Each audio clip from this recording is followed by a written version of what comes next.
सुप्रभात बच्चों। आज हम पढ़ने जा रहे हैं नीति वचन। नीति वचन के रचयिता गोस्वामी तुलसीदास जी हैं।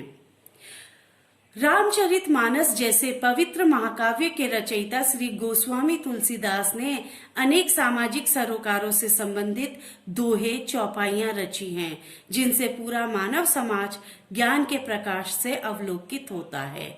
तो आइए अब पढ़ते हैं गोस्वामी तुलसीदास जी द्वारा रचित दोहे। पहला दोहा है, तुलसी मीठे वचन ते सुख उपजत चहु ओर, वसीकरण एक मंत्र है तजिदे वचन कठोर। अब इन पंक्तियों का संदर्भ होगा, प्रस्तुत पंक्तियां हमारी पाठ्य पुस्तक में भाग 7 के नीति वचन से ली गई है। इसके रचयिता गोस्वामी तुलसीदास जी हैं और इसका प्रसंग यह होगा कि तुलसीदास जी ने मीठे वचन के महत्व के बारे में इन पंक्तियों में बताया है। तो आइए अब हम इसका भावार्थ करते हैं। तुलसी मीठे वचन ते सुख उपजत चहु ओर, वसीकरण एक मंत्र है तजिदे वचन कठोर। तुलसीदास जी कहते हैं कि मीठे वचन चारों ओर सुख फैलाते हैं। मीठे वचन वशीकरण मंत्र के समान होते हैं, जिनसे किसी को भी वश में किया जा सकता है। अतः हमेशा मीठे वचन ही बोलने चाहिए, कठोर वचनों का त्याग कर देना चाहिए। तुलसी इह संसार में भांति भांति के लोग, सबसो हिल मिल चालिए नदी नाव संजोग। अब इन पंक्तियों का संदर्भ तो वही रहेगा, परंतु प्रसंग में ये बताया गया है कि हमें संसार में विभिन्न प्रकार के लोग होते हैं, उनके साथ सामंजस्य बनाकर चलना चाहिए। दोहा है, तुलसी इह संसार में भांति भांति के लोग। तुलसीदास जी कहते हैं कि इस संसार में तरह तरह के लोग रहते हैं, हमें सबके साथ मिलजुल कर रहना चाहिए। सबसो हिल मिल चालिए नदी नाव जो संयोग। जिस प्रकार से नदी तथा नाव का संयोग होता है, नाव नदी की नहरों के साथ सामंजस्य बिठाकर आगे बढ़ती है, उसी प्रकार हमें भी समाज में सामंजस्य बिठाकर आगे बढ़ना चाहिए। का वर्षा जब कृषि सुखाने, समय चूकी पुनिका पछताने। अब इन पंक्तियों में अवसर बीत जाने के बाद कार्य करने का कोई लाभ नहीं होता, हमें सही समय पर सही कार्य करना चाहिए। का वर्षा जब कृषि सुखाने, तो इन पंक्तियों का भावार्थ है कि कृषि के सूख जाने के बाद वर्षा का क्या महत्व रहता है, अर्थात कोई महत्व नहीं रहता। उसी प्रकार यदि समय पर कार्य न किया जाए तो बाद में पछताने का भी कोई लाभ नहीं होता। अब है, जहां सुमति तह संपत्ति नाना, जहां कुमति तह विपत्ति निदाना। इन पंक्तियों का भी संदर्भ वही रहेगा, परंतु प्रसंग में सुमति और कुमति के विषय में बताया है। सुमति जहां हमको विभिन्न प्रकार के लाभ और संपत्ति देती है, तो वहीं कुमति हमें विभिन्न प्रकार के दुख और कष्ट देती है। तो इसका भावार्थ होगा, सद्बुद्धि लोग जीवन में असीम सफलताएं अर्जित करते हैं। जो अपने बुद्धि को सत्कर्मों में लगाते हैं, उन्हें तरह तरह की संपत्ति प्राप्त होती है। जहां कुमति तहां विपत्ति निदाना। वहीं दुर्बुद्धि लोग अपनी बुद्धि को बुरे कार्यों में लगा रहते हैं, इसी कारण वे ना तो खुद सुखी रहते हैं और उनके कारण उनके आसपास रहने वाले लोग भी दुखी रहते हैं। कायर मन कहू एक आधारा, देव देव आलसी पकारा।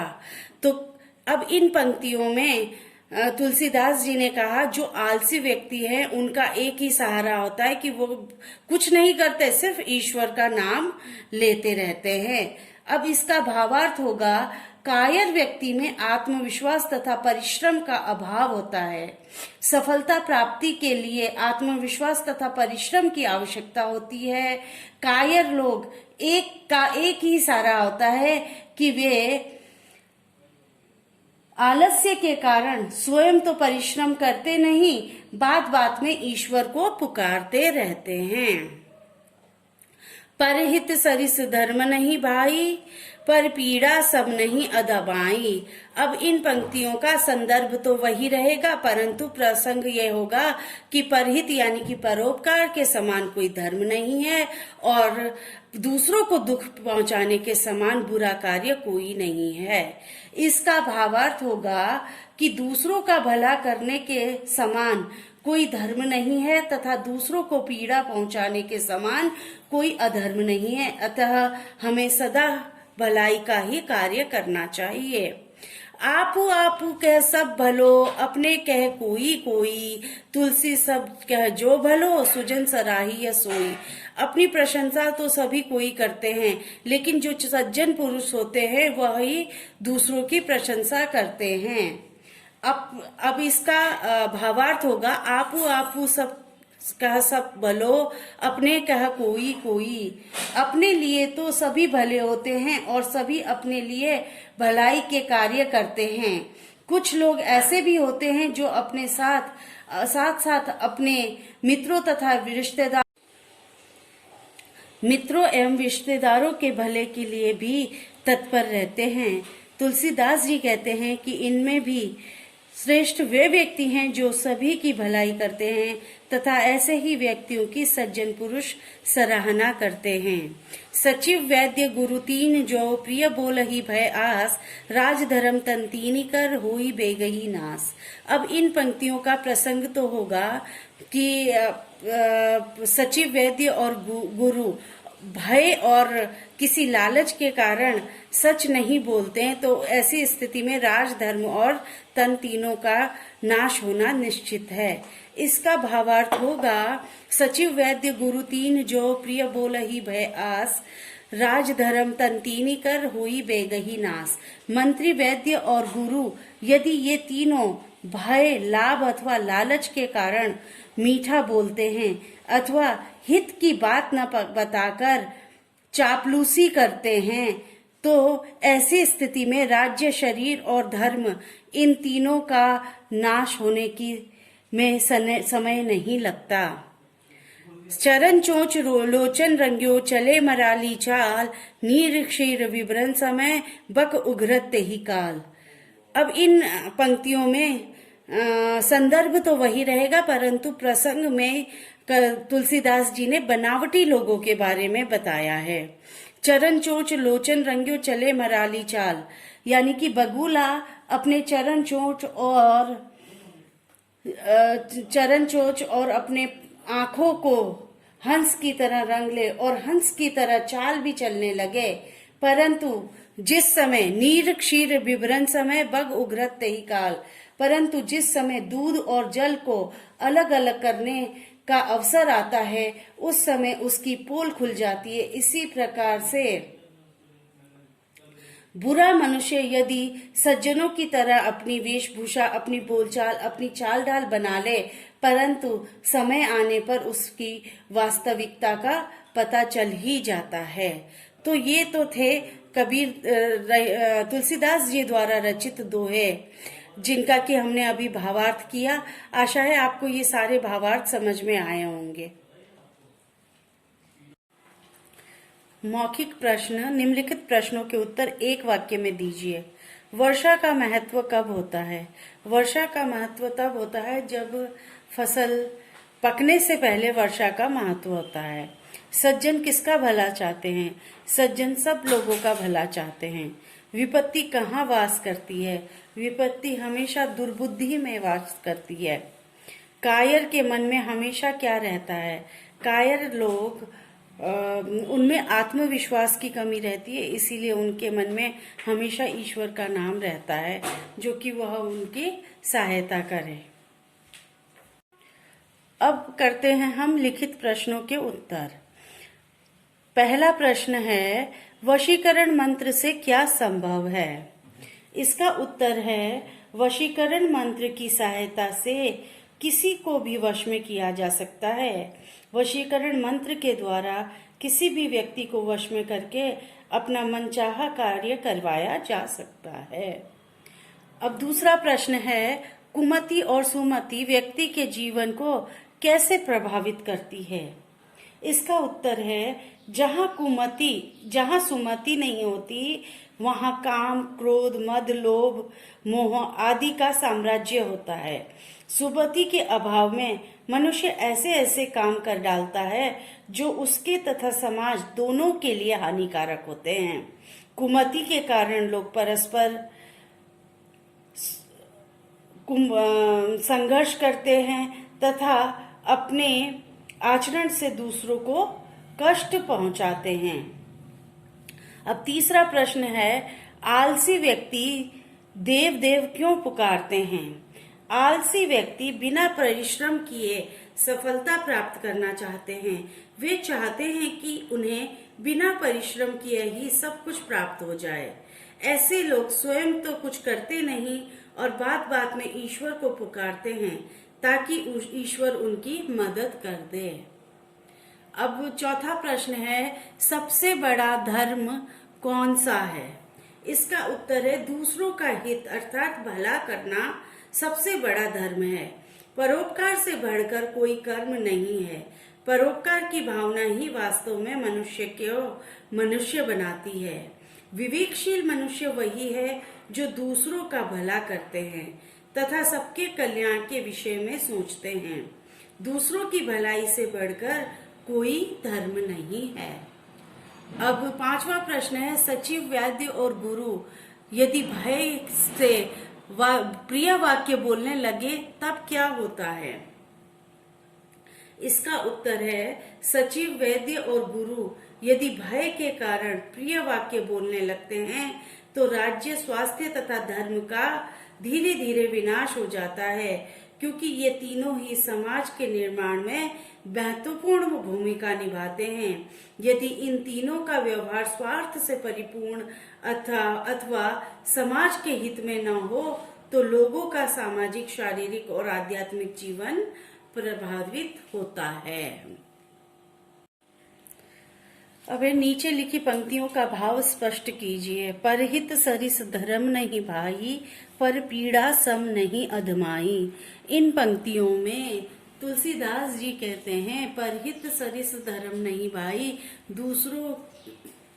दूसरों का उपकार करने के समान कोई धर्म नहीं है। और पर पीड़ा सम नहीं अधमाई, दूसरों को पीड़ा पहुंचाने के समान अधम कार्य यानी कि नीच कार्य और कोई नहीं है। अब है विषय वस्तु बोध। नीचे दिए गए पद्यांश को ध्यान पूर्वक पढ़कर संबंधित प्रश्नों के उत्तर लिखिए। तुलसी इस संसार में भांति भांति के लोग, सबसे हिलमिल चालिए नदी नाव संजोग। तुलसीदास जी के अनुसार इस संसार में किस किस प्रकार के व्यक्ति रहते हैं? तुलसीदास जी के अनुसार इस संसार में भांति भांति प्रकार के व्यक्ति रहते हैं। सबके साथ मेल मिलाप से क्यों चलना चाहिए?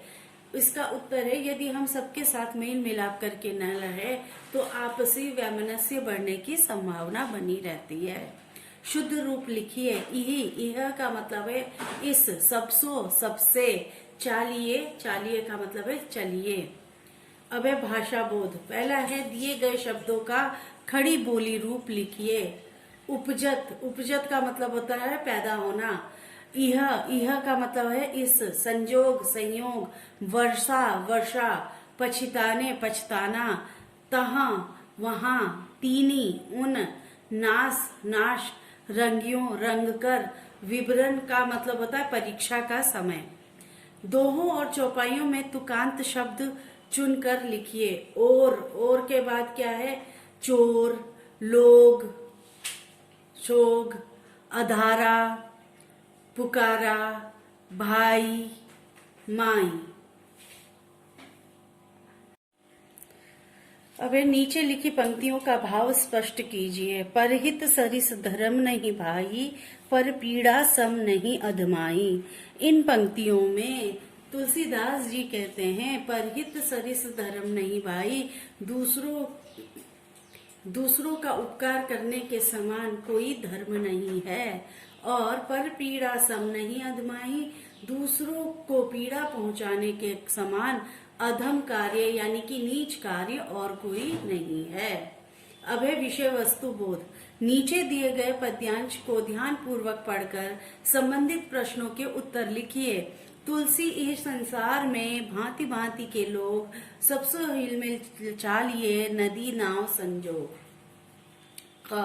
तुलसीदास जी के अनुसार इस संसार में किस किस प्रकार के व्यक्ति रहते हैं? तुलसीदास जी के अनुसार इस संसार में भांति भांति प्रकार के व्यक्ति रहते हैं। सबके मेल मिलाप से क्यों, सबके साथ मेल मिलाप से क्यों चलना चाहिए? इसका उत्तर है, यदि हम सबके साथ मेल मिलाप करके न रहे तो आपसी वैमनस्य बढ़ने की संभावना बनी रहती है। शुद्ध रूप लिखिए। यह का मतलब है इस, सबसो सबसे, चालिए, चालिए का मतलब है चलिए। अब है भाषा बोध। पहला है दिए गए शब्दों का खड़ी बोली रूप लिखिए। उपजत, उपजत का मतलब होता है पैदा होना। यह का मतलब है इस, संजोग संयोग, वर्षा वर्षा, पछिताने पछताना, तहां वहां, तीनी उन, नास नाश, रंगियों रंग कर, विवरण का मतलब होता है परीक्षा का समय। दोहों और चौपाइयों में तुकांत शब्द चुनकर लिखिए। सुखाने पछताने, नाना निधाना, आस नास, चाल काल। ता या इक प्रत्यय लगाकर नवीन शब्द बनाना है। ता देवता या देविक, संसार संसारिक, धर्म धार्मिक, कायर कायरता। अब उत्पत्ति अर्थात उद्गम, जन्म या स्रोत के आधार पर शब्दों के चार भेद होते हैं: तत्सम, तद्भव, देशज, विदेशज आदि। संस्कृत भाषा के वे शब्द जिनके शब्दों को तत्सम शब्द कहते हैं, जिनका रूप नहीं बिगड़ा है, जैसे दधि, कर्म, पत्र आदि। संस्कृत भाषा के वे शब्द जिनके मूल रूप में परिवर्तन आ गया है, उन्हें तद्भव, वे शब्द तद्भव शब्द कहलाते हैं, जैसे दही, कारज, पत्ता आदि। तो निम्नलिखित तद्भव शब्दों का तत्सम रूप लिखिए। तद्भव और तत्सम: पुनि पुनः, मीठा मधुर, तजना त्यागना, कोयल कोकिल, कौवा काकह, घी घृत, खीर खीर पायस, खेत क्षेत्र, कुत्ता कुकुर, कबूतर कपोता। तो ये थे तुलसीदास जी के दोहे जो कि समाप्त होते हैं। आशा है आपको ये पाठ समझ आया होगा।